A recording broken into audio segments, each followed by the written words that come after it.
Engine 1, Rescue 1. Paradox Range for rescue. Engine 1, Rescue 1. Paradox Range for rescue.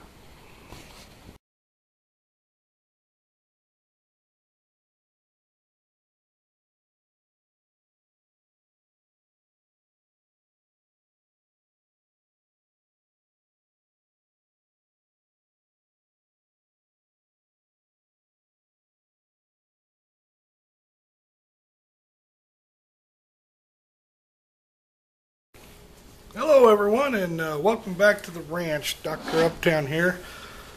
We're here on this fine day to begin, I guess you'd call it reconstruction on the Essex 1911. First thing we're going to do is completely strip this down. We do know that we have some known problems. We've got barrel bushing that's not right. We've got a hammer that's floppy. We've got a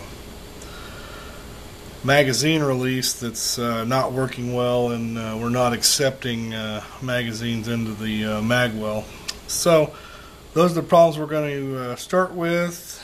And we're also missing sights.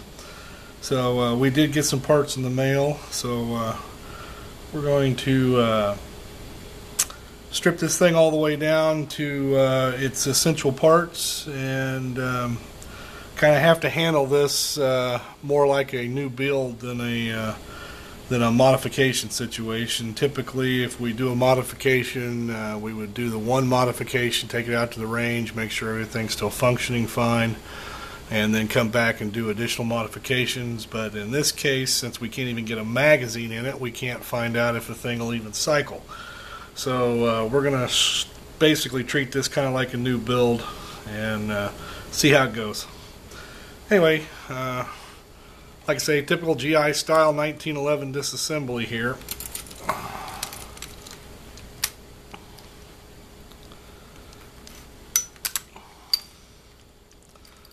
We'll remove our slide barrel,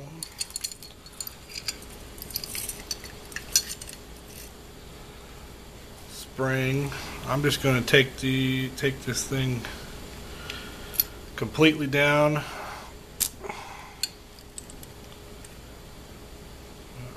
Get our pin plug out.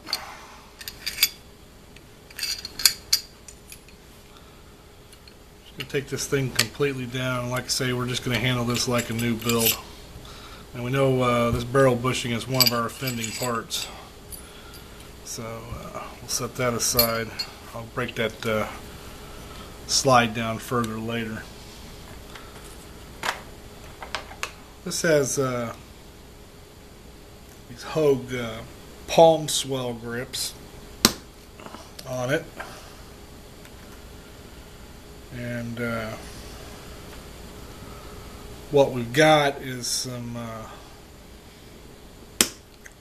World War I, World War II GI issue style grip panels to go in place.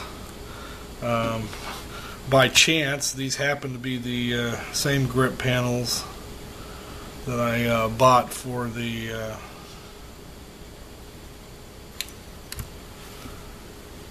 (2011) tactical model.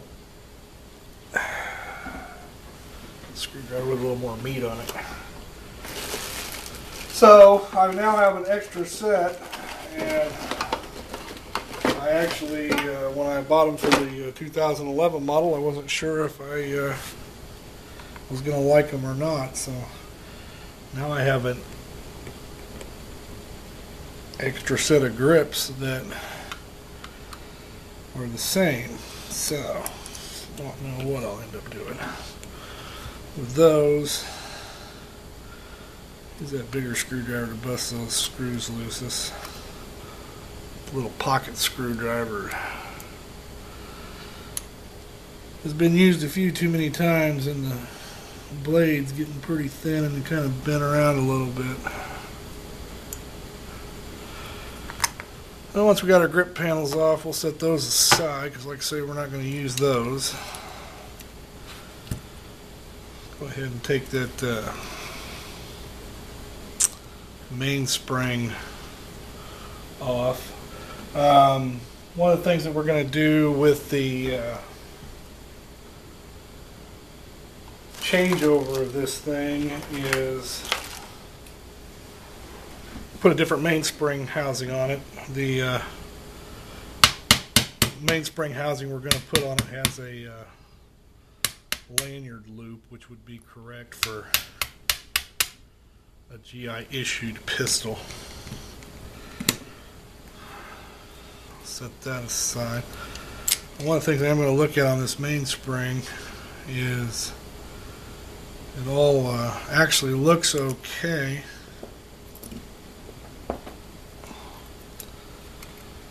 Spring looks brand new, and it is compressing all the way, so that's intact,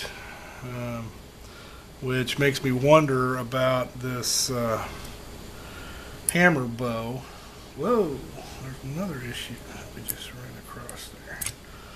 It makes me wonder about this hammer bow as to why this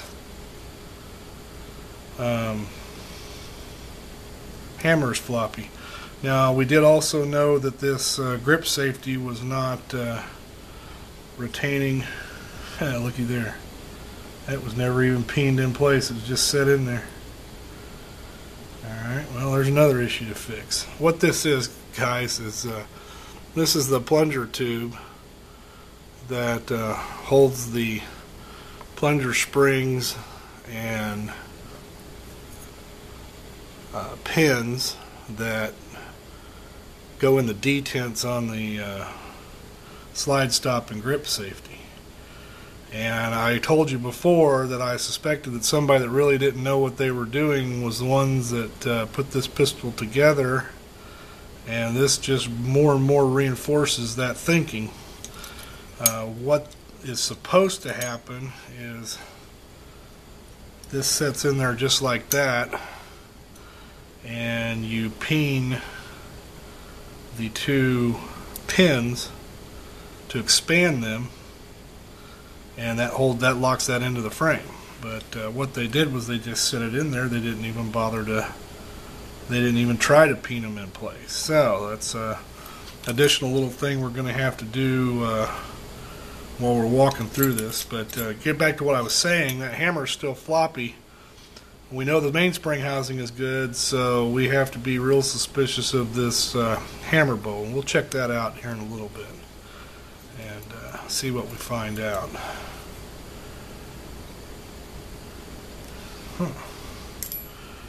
Now the sear spring and disconnector pin seems to be a little bit tight, which is a little unusual.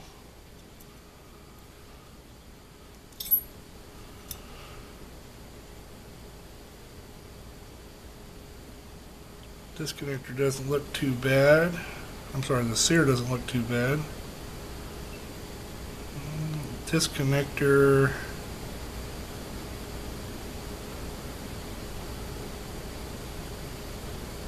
doesn't look too bad either.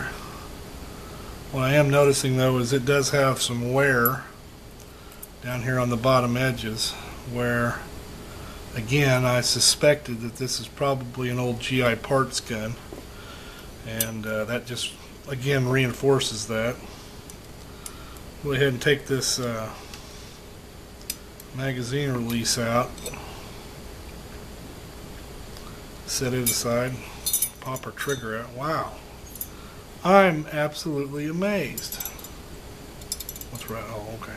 And we know that the ejector is not installed properly, so that's something else we'll address also.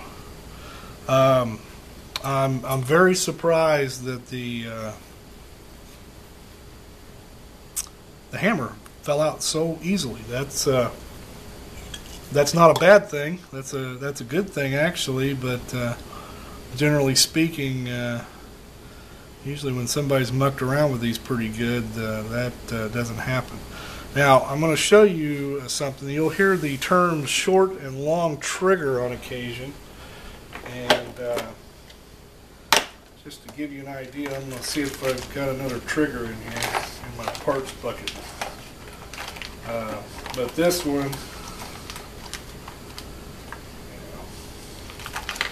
one would definitely be considered a short trigger, whereas this one is a long trigger. The difference is the amount of meat that you see right here. If you look, when we put this in the frame, you'll note that short trigger, how far it comes out there, it's a very small area, whereas with the longer trigger, and that trigger's not obviously not fit for the gun, so I can't get it in there all the way. But it wouldn't take much to fit that longer trigger in there.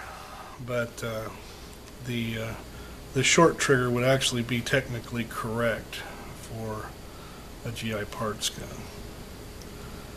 So anyway, but that gives you the difference between a short and a long trigger. You can see there's a good, probably damn near a quarter-inch of space there. And it just, all that does is it just moves the trigger further forward inside the trigger guard. Anyway, get back on task here. So we've got our frame completely disassembled. We don't have a whole lot to do to disassemble the slide. And punch our firing pin in. Take a look at our firing pin stop. That doesn't look too bad. Alright, take a look at our firing pin. That looks pretty clean. Firing pin spring is good.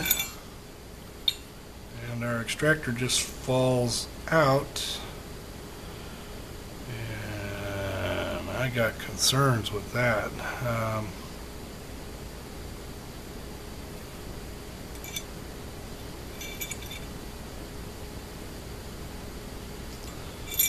The reason I say that is this is the orientation that the extractor usually has in the gun, and you'll notice that it's bowed a little bit this way. Typically you're looking for it to be bowed a little bit that way. So we may have to look at that a little further too, but that'll be a later on issue. Now to remove this